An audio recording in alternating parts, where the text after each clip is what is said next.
Dando continuidade, nós vamos estudar os modos verbais. E eles são divididos em 3 tempos, que é o indicativo, o subjuntivo e o imperativo. O indicativo, nas frases, ele vai estar sempre indicando certezas. O subjuntivo nas frases vai estar indicando possibilidades. E o imperativo vai estar indicando ordens. Agora eu vou definir para vocês, passo a passo, cada um deles. E vou estar explicando como se escreve cada um deles em cada frase. Nos tempos verbais do indicativo, eles podem ser subdivididos no presente, no pretérito perfeito, no pretérito imperfeito, no pretérito mais que perfeito, no futuro do presente e no futuro do pretérito. Lembrando que pretérito é passado, é uma coisa que já aconteceu. Agora eu vou definir cada um deles explicando passo a passo.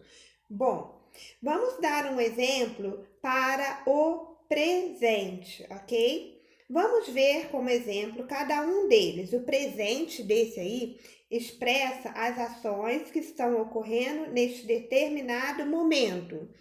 Observem o exemplo. Eu estudo todos os dias. O verbo estudar está no presente.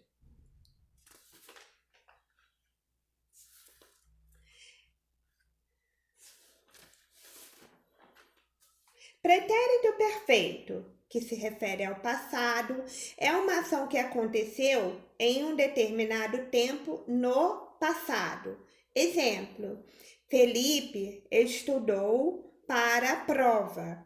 O verbo estudar está no passado. Pretérito imperfeito expressa uma ação que acontecia com determinada frequência no passado e não acontece mais. Nós estudávamos juntos. Um outro exemplo. Sugiro que a turma de vocês estudam hoje juntos e amanhã, no futuro, ou seja, ano que vem, talvez um de vocês não vão estudar mais junto. Então, hoje acontece com frequência, mas amanhã pode não acontecer mais. Isso é o pretérito imperfeito. E o perfeito é o que já aconteceu. Pretérito mais que perfeito, eu vou dar como exemplo uma frase até engraçada, que vocês podem achar que a palavra não se usa. Quando ele chegou, eu já estudara o suficiente. Professora, eu não uso essa palavra. Sim, realmente essa palavra já está em desuso. Ela não condiz mais com a frase. E ela poderia ser substituída por estudado.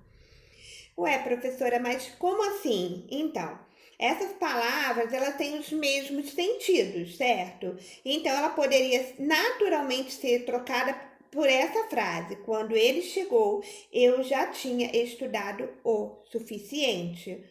Não tem o mesmo sentido? Então, estudar, eu só coloquei para que vocês possam entender que o verbo já foi usado, mas não há necessidade de colocar ele nessa frase, somente para que vocês possam entender.